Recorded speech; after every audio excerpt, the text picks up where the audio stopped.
बिस्मिल्लाहिर्रहमानिर्रहीम, अस्सलाम वालेकुम। मैं हूं सलमान हैदर। दुआ है परवरदिगार से कि उसने आपको और आपके अहले खाना को अपनी हिफ्ज़ व अमान में रखा हुआ। पूरे थंबनेल से मुतालिक सारी खबरें आपके साथ शेयर करनी है, लेकिन एक इब्तिदा में बहुत अहम खबर है अली अमीन गंडापुर साहब के हवाले से। अच्छा, उन्होंने मजीद गुफ्तगू की है। अपने तय वो शायद चीज़ों को समेटने की कोशिश कर रहे हैं, लेकिन कुछ चीज़ें फैल रही हैं। इस बार वो कह रहे हैं कि खैबर पख्तूनख्वा में हम कुछ चेक पोस्टें, यानी सिक्योरिटी इदारों की, यानी आर्मी की चेक पोस्टें या खासादार जो कुछ भी एफसी है, उनकी चेक पोस्टें खत्म करने जा रहे हैं।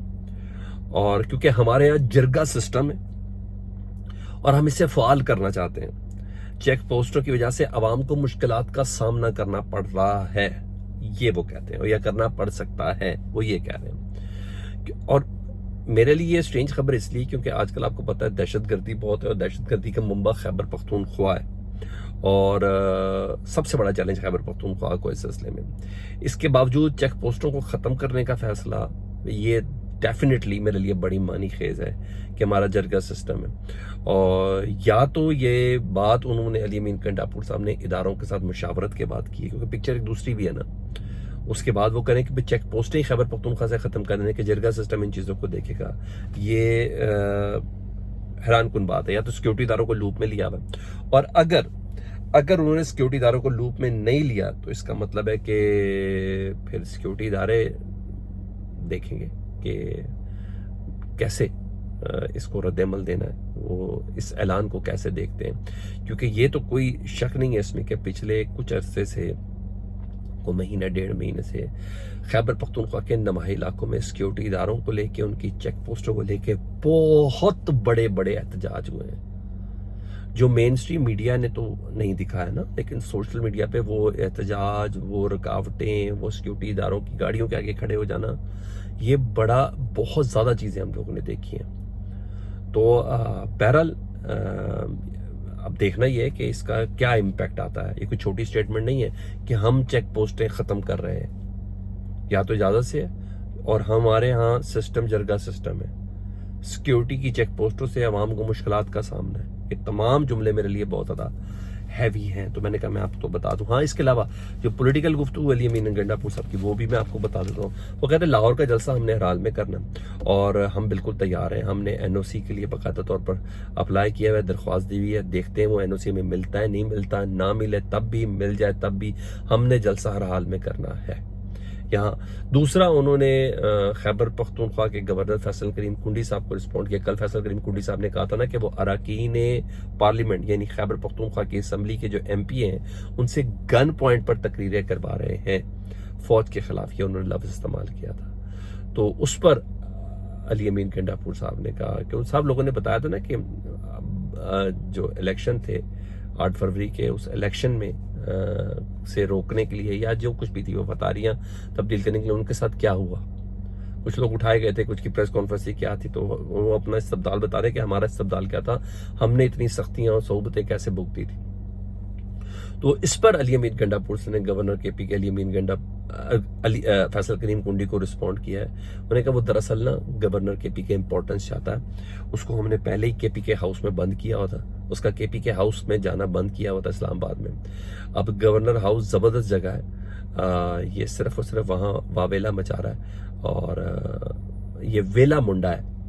ये कहा टिकटॉक का वेला मुंडा लफ्ज़ इस्तेमाल किया। उन्होंने कहा इसको इसकी ID दे दे, और ये खामखा इम्पोर्टेंस और अहमियत जा रहा है। और एक टिकटॉकर पंजाब में, यानी मरियम नवाज साहबा से बताया, और दूसरा एक यहाँ छोड़ा हुआ है। गवर्नर हाउस ज़बरदस्त जगह है, और वहाँ जाके बैठ के ही अपना टिकटॉक बनाए, यहाँ ये चीज़ थी। तो उन्होंने पॉलिटिकल भी अपना रिस्पॉन्ड किया, जलसे के हवाले से भी और गवर्नर साहब के भी। लेकिन फिर बोल रहा हूँ, खैबर पख्तूनख्वा की चेक पोस्टें ख़त्म करना, ये मेरे लिए बहुत बड़ा क्वेश्चन मार्क होगा। ठीक है, इसके हवाले से अब जरा दूसरी खबर सुन लें, और ये बहुत अहम है। आईनी तरमीम वाला जो मामला है ना जी, उसके खिलाफ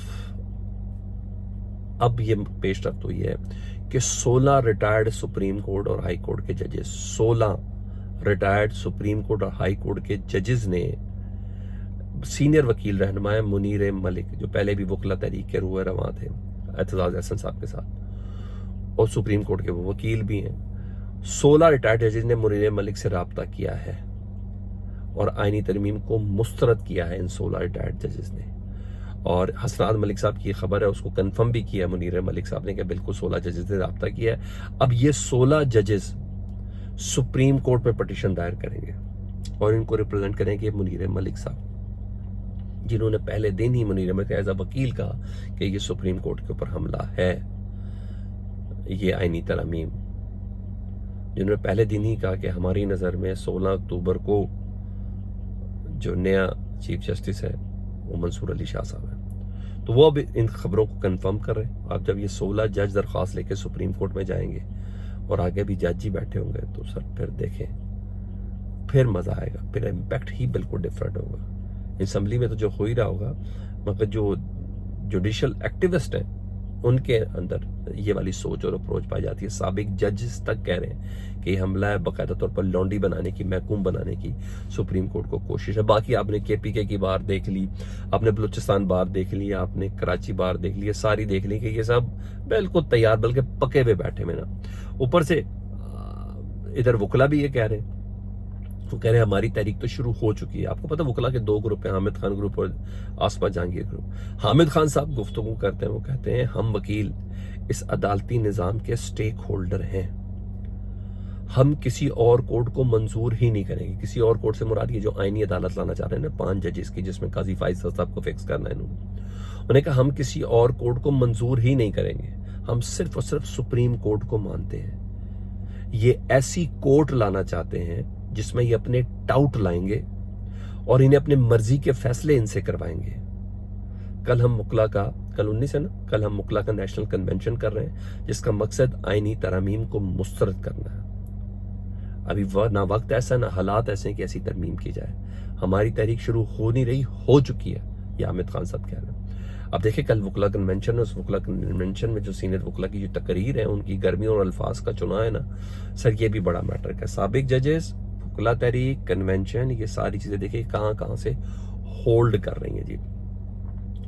इधर इलेक्शन कमीशन की तरफ से आज 2 पार्टियों को नोटिस थे, जो पार्टियां इस वक्त गले की फांस हैं मौजूदा गवर्नमेंट की और सिस्टम के लिए इस वक्त। तो एक तो पाकिस्तान तहरीक इंसाफ और दूसरा जमीयत उलमा इस्लाम को, उनको आज नोटिस जारी थे आज उनकी समाती इंट्रा पार्टी इलेक्शन के हवाले से।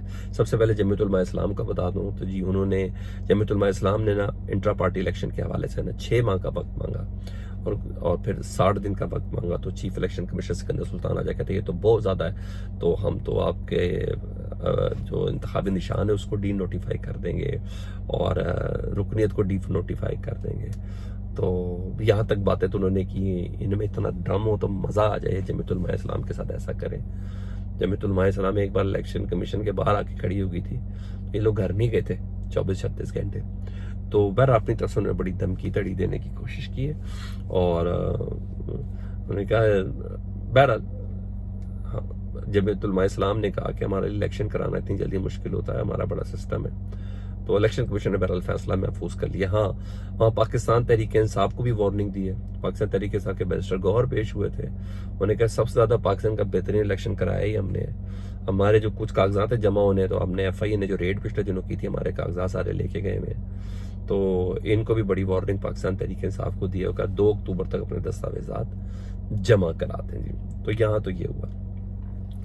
उधर PTI से मुतालिक मैं आपको कंफर्म 200% कंफर्म करूं कि हुकूमत ने बराए रास्त अरकान ने पार्लियामेंट से रब्ता करना शुरू कर। पहले तो तोड़ने वाली बात थी ना, नहीं, अब बराए रास्त पाकिस्तान तहरीक इंसाफ के अरकान से रब्ता करना शुरू कर दिया कि आईनी तरमीम में हुकूमत से मुराद पीपल्स पार्टी और नून लीग दोनों है जी, और आपने आईनी तरमीम में हमें वोट दे दें, आपका वोट दरकार है, हम कंसेंसस के साथ करना चाहते हैं। लेकिन इन तमाम ने कहा है कि पार्टी क़यादत से रब्ता किया जाए, यानी बैरिस्टर गौर से करें, उमर अयूब से करें, सलमान अकरम राजा साहब से बात करें ताकि वो इमरान खान से बात करें। हमसे डायरेक्ट रब्ता करने की जरूरत नहीं। ये पहला बाज़ाब्ता तौर पर कंफर्मेशन मैं आपको दे रहा हूँ कि बाकायदा तौर पर हुकूमत ने PTI अरकान पार्लियामान से रब्ता किया है। मतलब हुकूमत डायरेक्ट अरकान से ये रब्ता कर रही है और ये क़यादत से बात करना चाहते हैं। ये बेसिकली चाहते हैं कि पाकिस्तान तहरीक इंसाफ को भी शामिल करके ना, जो आज तक माजी में हुआ है कि जो भी आईनी तरमीम आई है ना वो मुत्तफिक का तौर पर आई है, तो आईनी तरमीम के वजह से पाकिस्तान तहरीक इंसाफ को भी शामिल करना चाहते ताकि मुसवदा मंजूर हो जाए।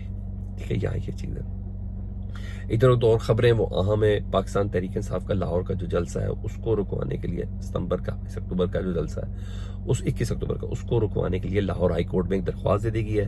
दरख्वास्त गुजारने करके पीटीआई वाले बड़ी नफरत अंगेज तकरीरें करते हैं और खून खराबे का खदशा है। अली अमीन गंडापुर साहब की तकारीर रिकॉर्ड पर है, तो प्लीज़ ये जलसा ना करने की इजाज़त दी जाए। इसी तरह के एक जलसे की मंजूरी के वाले से डिटेल मांग ली है। कराची में भी कहा गया है कि पीटीआई को जलसे, नक्शे अमन की वजह से किसी को जलसे की इजाज़त नहीं है, तो कराची कोर्ट ने भी कहा है कि जनाब फिर सबको जलसा मना कर दें और बताएं कौन से खदशात हैं, क्या क्या चीज़ें। वहाँ ये चीज़ें, इनको डर लग गया है पाकिस्तान तहरीक इंसाफ से और कुछ भी वजह नहीं है। इजाज़त भी तब देंगे ना जब होता नहीं, अब ये शराइत रख के बात करेंगे सारी।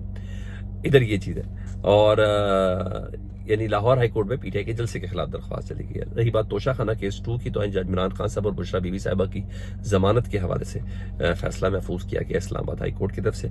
बरोज पीर, जी हाँ, सोमवार इस फैसले को सुनाया जाएगा इस्लामाबाद हाई कोर्ट की तरफ से। हाँ, सहाफ़ी साहब हैं अबसार आलम साहब, आजकल बहुत जख्मी भी हैं, वो पहले भी जख्मी थे। उन्होंने जो आरी तरमीम का ये मुसवदा जो है मुलतवी हुआ, मंजूरी से रह गया, उन्हें कहा इसका क्रेडिट नवाज शरीफ और उनको जाता मौलाना फजल रहमान साहब को। उनकी कोशिशों से मुसवदा मंजूर नहीं हुआ।